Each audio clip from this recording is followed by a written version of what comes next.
Hi guys, last one for the year, and yes, it is outside, it is poolside. I had considered it doing in pool, as a few people had suggested. The mechanics of that a little bit trickier in terms of actually trying to hold the camera somewhere.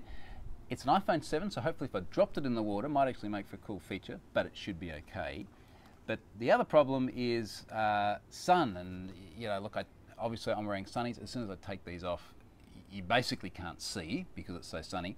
As soon as I go in the shade, you can't see my face. So this seemed like a really good idea until I actually came down next to the pool and went, wow, this is why I don't do these outside.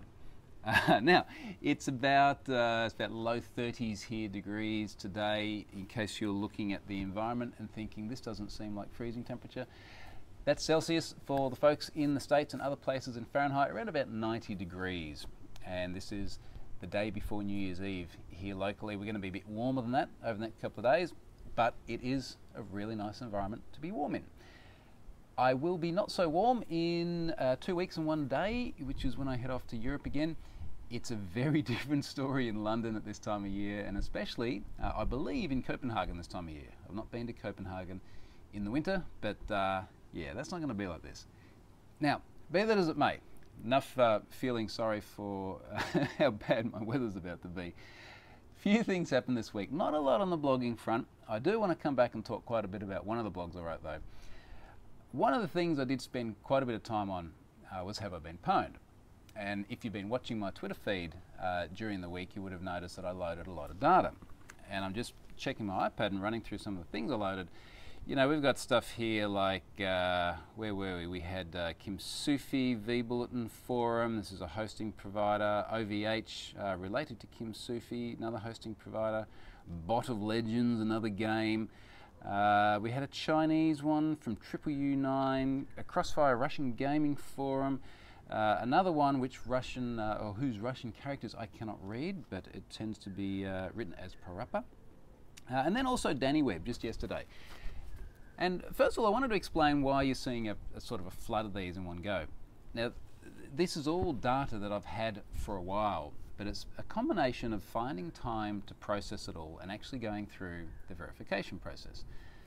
So for example, time-wise, I have to go through everyone, make sure that first of all the data looks legitimate, second of all it does actually come from the source, and I've written many times before about how I verify the integrity of breaches. And in some cases as well, it also means reaching out to the site and saying, hey, are you aware of this? So Danny Webb is a good example. Now I loaded Danny Webb yesterday, but only after I had reached out to Danny of Danny Webb and said, hey Danny, I've got this data. I have found some references online about you having had a compromise, but can you just let me know if this is legitimate or not? And the reason is very simple. I don't want Danny, and there is a girl called Danny who is the person behind Danny Webb. I don't want Danny to get up one day and to be suddenly surprised that people have got notifications from Have I Been Pwned, and I sent about 6,000 notifications when I loaded it. Be suddenly surprised, wonder what's going on, and the first she learns of her data floating around is my notification. That's just not a good thing to happen, and presently there are numerous other sites or services that do this. They'll just go, yep, they were compromised, I'll just put it in the list. Without reaching out, without sort of saying, hey, maybe you also want to plug the hole that might have led to this compromise. And I don't think that that is an ethical way of behaving. Now what this means is I am going to end up with longer lead times for a lot of this stuff. There are multiple other incidents I'm waiting for people to reply to. So there's a few in particular where I've said, look, you've been represented as having been breached. Here you actually appear in some other listings of breach sites. Here's a piece of your data. Is this legitimate or not? And they almost certainly will come back and say, yes, it's legitimate. But at least I'm doing them the courtesy of saying, look, your data is out there. You know, you probably should know about this. I think that's really important.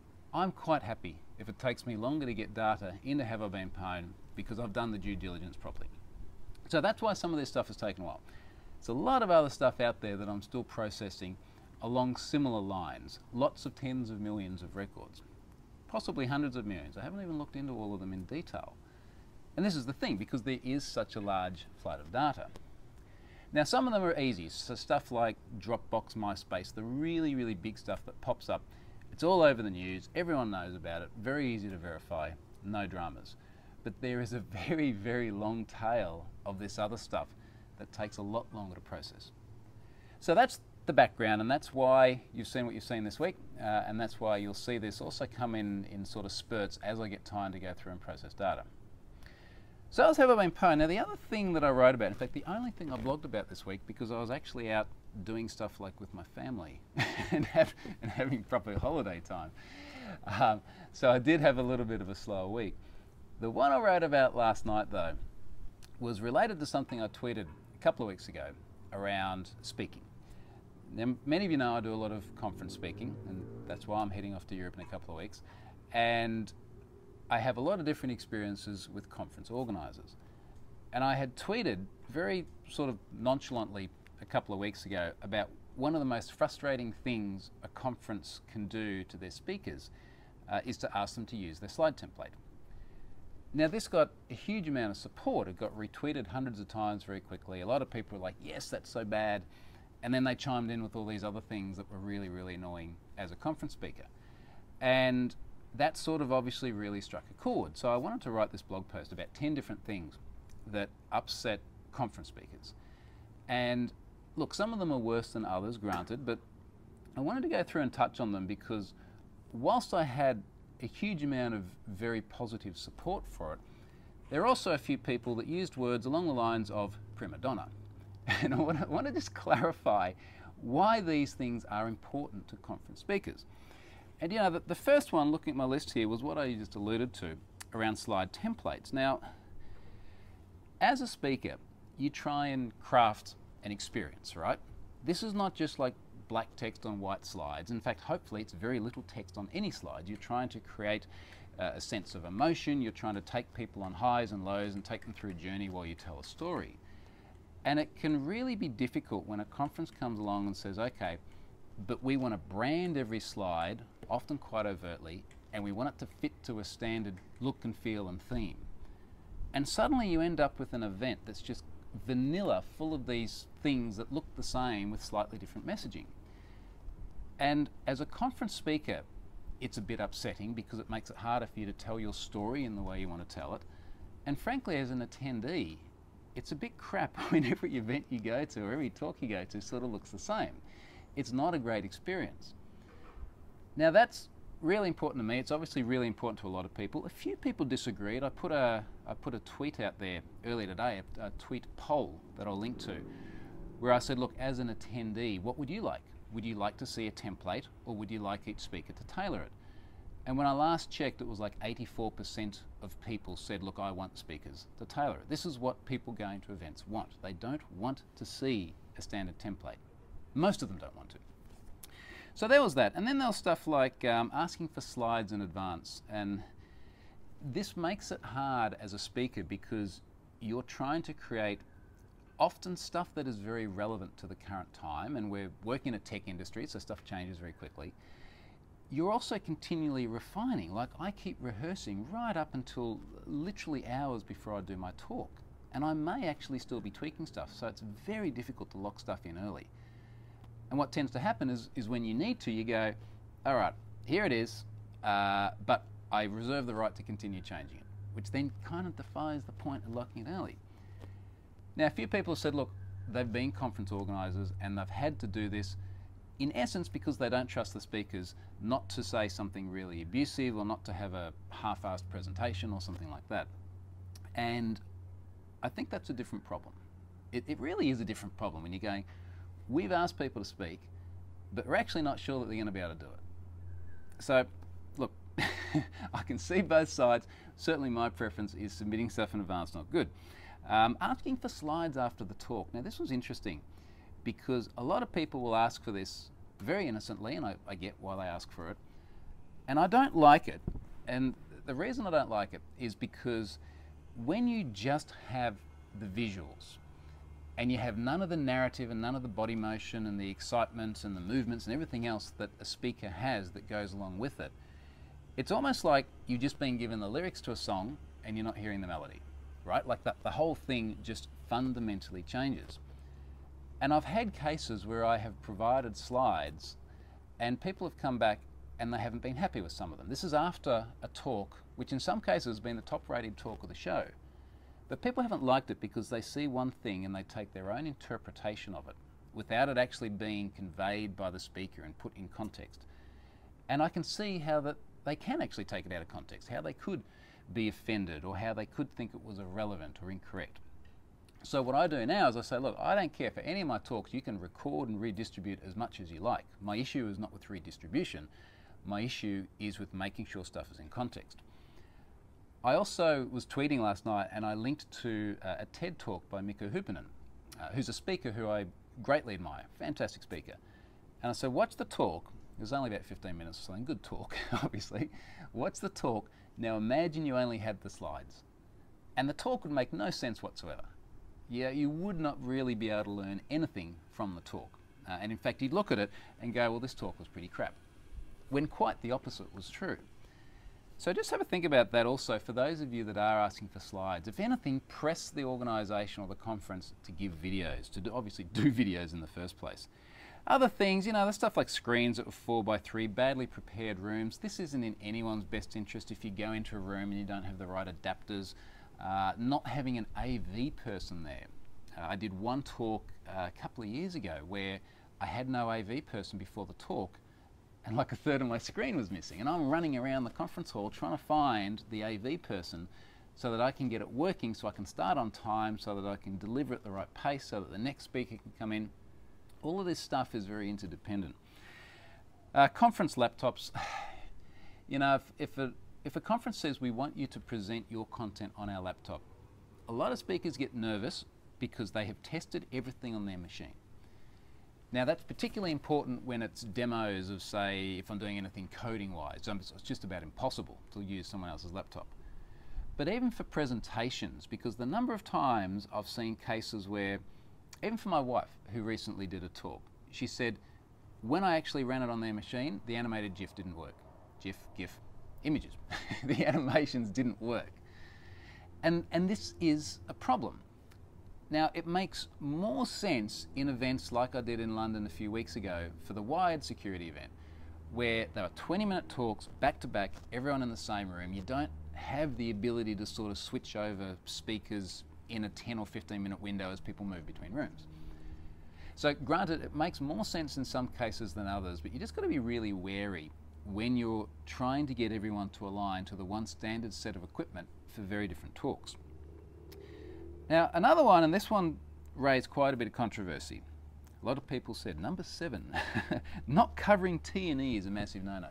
Now, just to be clear, T is travel, it's not time.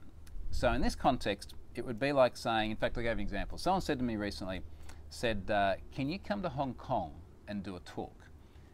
Now, Hong Kong, for those of you that aren't aware, is the other side of the world to Australia. Pretty much everything's the other side of the world to Australia. But it is probably about a 10, 11 hour flight from Australia. It is thousands of dollars for a ticket, or certainly at least $1,000 for an economy ticket.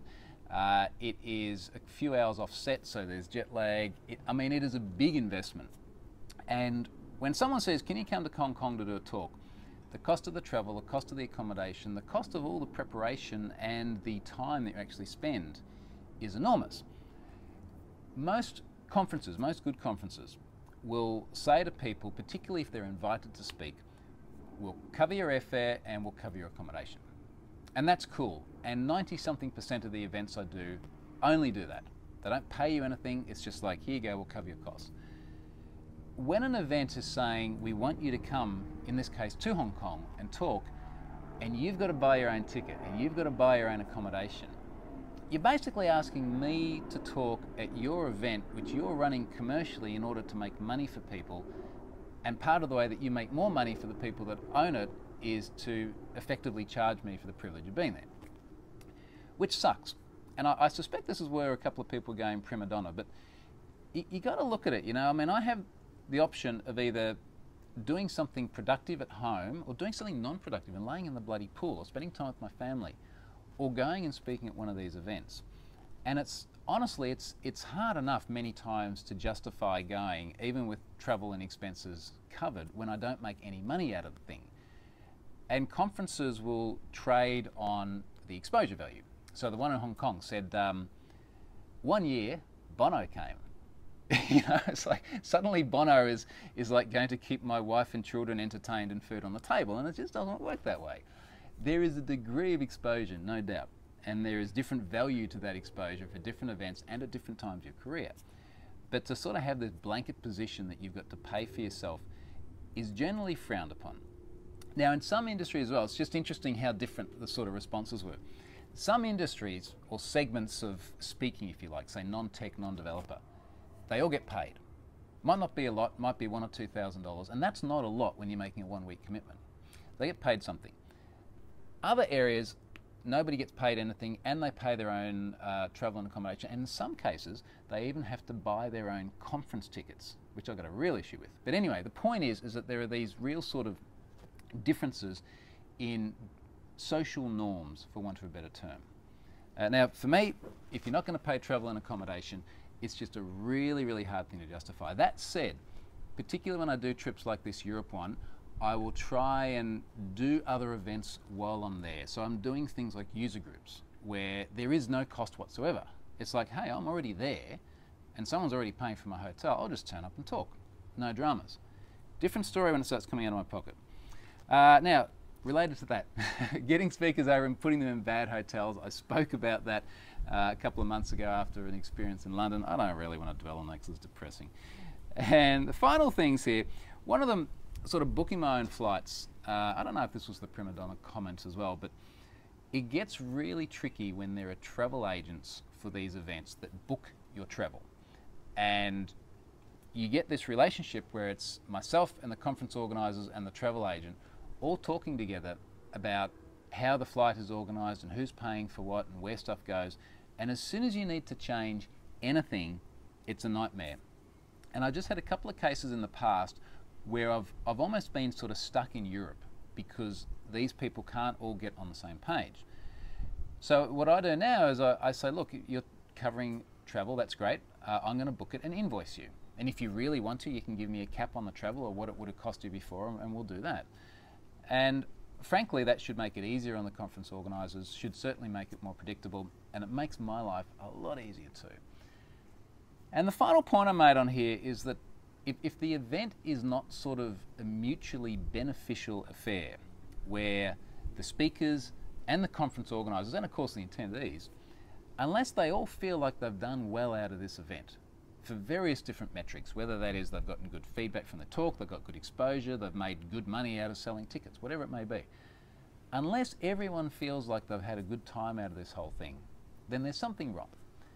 And when many of these other things that I talked about earlier on go wrong, you don't get to this mutually satisfactory end result. So that's really important, and for the most part, most of the conferences I go to these days are very good that way. I call out NDC in particular, which is the reason I'm going to London in a couple of weeks' time. They run in London, Oslo and Sydney each year. I just go to all their events because I know they're going to get all of that right. They look after every speaker fantastically. They look after every attendee fantastically. And guess what? We keep going back. So look, when it works well, you get very, very happy people on all sides of the fence. So that was the conference side of things. I rambled on a little bit there. It was something that did get a lot of reaction, and I did want to sort of put things in context because I don't think any of this is about being, you know, I'm not exactly asking for all the brown M&Ms to be removed, right? This is just the fundamental stuff to help me do this, not just once or twice a year, but in many cases dozens of times a year. All right, so last of that. Final thing is I have Ray Gun sponsoring my blog again this week rather. They were sponsoring it last week as well. I mentioned them last week. I've been using Ray Gun for years, and they're sitting there capturing all my unhandled exceptions for have I been pwned. I go in there and I get a nice sort of triage list of here's all the stuff that went wrong. And to be clear, stuff that went wrong can be everything from, say, a 404 because someone's got a bad link, all the way through to a database timeout or my table storage wasn't responsive when someone hit it. And I get all of this triage, I get all the info about the request. It's all run in their service, so they're logging all of that information. And yes, I'm very, very cautious about the security profile of that because there's good info there. It can be configured to make sure you don't capture anything sensitive as well. So I use that really extensively. I'm really glad to have those guys on board. They'll be back again next week as well too. So big thanks for Raygun for sticking with me over the Christmas holidays. And that is it. So thank you very much for watching this year. Next week I will be back inside an office, and then obviously shortly after that I'll be in cold places. So as much as it looks really, really nice here, keep in mind this is a temporary state made possible by going to very, very cold, rainy places, which you'll see very shortly. Thanks very much everyone. Hope everyone has enjoyed it this year and you have a great New Year's as well. See you guys.